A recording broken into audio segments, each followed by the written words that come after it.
Bonjour, je suis Marine et je vous aide à préparer le DELF B1. Pour plus de contenu, vous pouvez me suivre sur Instagram. L'épreuve de la production orale du DELF B1 est divisée en trois parties. Dans cette leçon, nous allons parler de l'exercice 1 qui consiste à se présenter. Regardons tout de suite le plan de notre leçon. Voici le plan de notre leçon. En premier, je vais vous présenter l'exercice 1 ainsi que les critères d'évaluation. Ensuite, je vous montrerai un exemple de présentation et je vous l'expliquerai.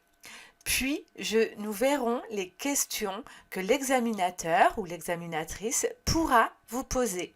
Et enfin, je vous donnerai mes conseils pour réussir l'exercice 1 de la production orale du DELF B1.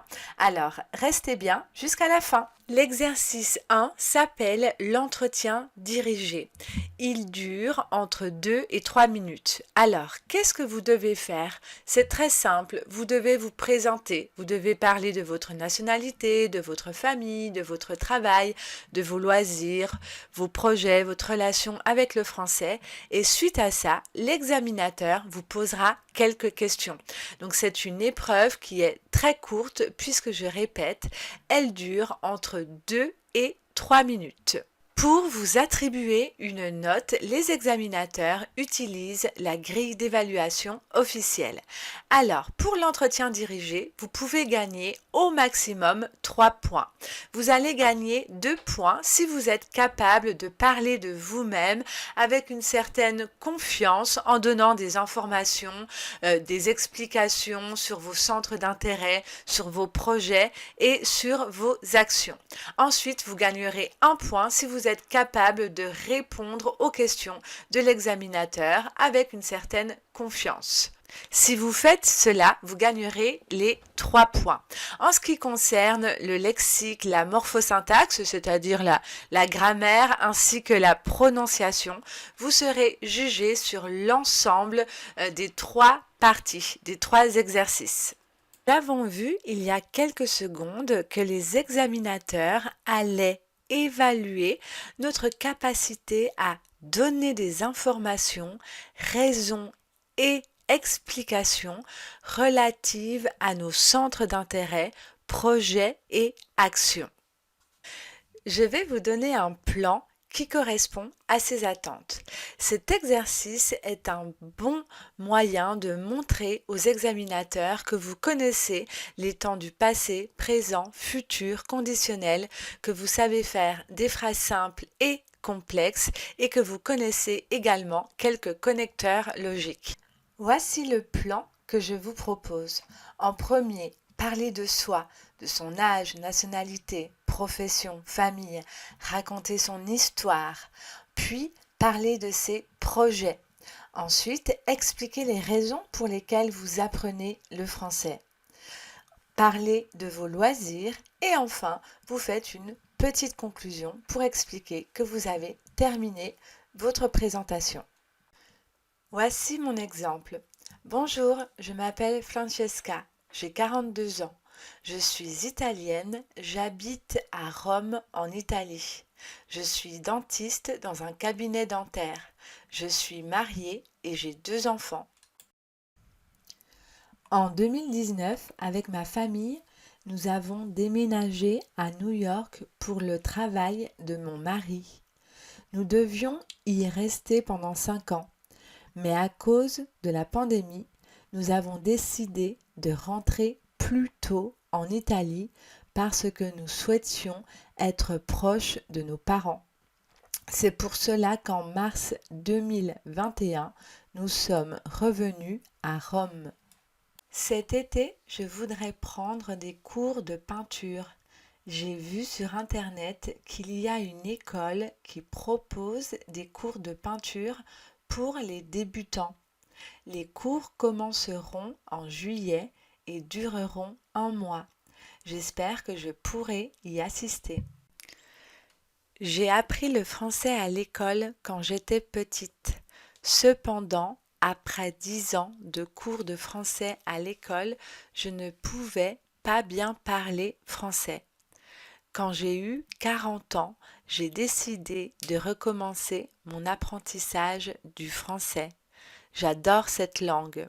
C'est la raison pour laquelle je passe le DELF aujourd'hui. J'adore voyager. J'ai déjà visité plus de 30 pays. J'aime aussi cuisiner et passer du temps avec mes enfants. Voilà, j'ai terminé. Avez-vous des questions? À partir de là, l'examinateur ou l'examinatrice va vous poser des questions. Ce sont presque toujours les mêmes. Voici des exemples. Pouvez-vous me parler un peu plus de votre famille? Depuis quand faites-vous ce travail? Quelles études avez-vous fait? Que faites-vous le week-end? Quels sont vos futurs projets? Qu'avez-vous fait l'été dernier? L'examinateur va choisir quelles questions il va vous poser en fonction de ce que vous aurez dit lors de votre présentation. Maintenant, je vais vous donner mes conseils pour réussir. Même si cet exercice est un exercice sans préparation, vous savez que le jour de l'examen, vous allez devoir vous présenter. Alors, vous pouvez vous préparer en avance. Je vous conseille de vous entraîner tout seul et également avec des proches francophones ou francophiles qui pourront jouer le rôle de l'examinateur. Je vous conseille de réfléchir à ce que vous allez dire en avance. Essayez de choisir des choses qui vont permettre de montrer à l'examinateur que vous connaissez les temps du présent, futur, passé, que vous savez faire des phrases simples et un peu plus complexes, que vous connaissez quelques connecteurs logiques. Mais attention, n'apprenez pas par cœur.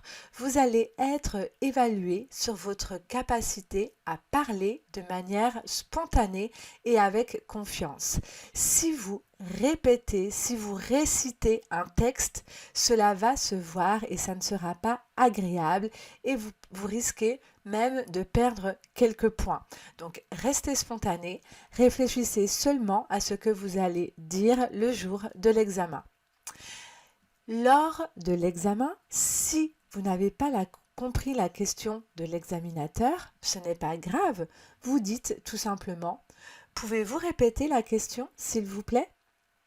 Et également, si vous vous rendez compte que vous avez fait une erreur, vous pouvez vous corriger. Ça arrive à tout le monde de faire des erreurs.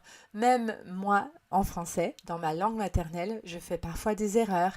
Et quand je m'en rends compte, je me corrige. Par exemple, si vous commencez une phrase et que vous dites le week-end dernier, j'ai allé. Et là, vous réalisez que vous avez utilisé l'auxiliaire avoir au lieu de l'auxiliaire être. Vous dites non, excusez-moi, je suis allé. Et l'examinateur appréciera beaucoup le fait que vous puissiez vous corriger. Mais si vous ne vous corrigez pas à chaque erreur, ce n'est pas grave. Surtout, ne stressez pas, tout va bien se passer. Voilà, notre leçon est terminée. Je vous dis à très vite.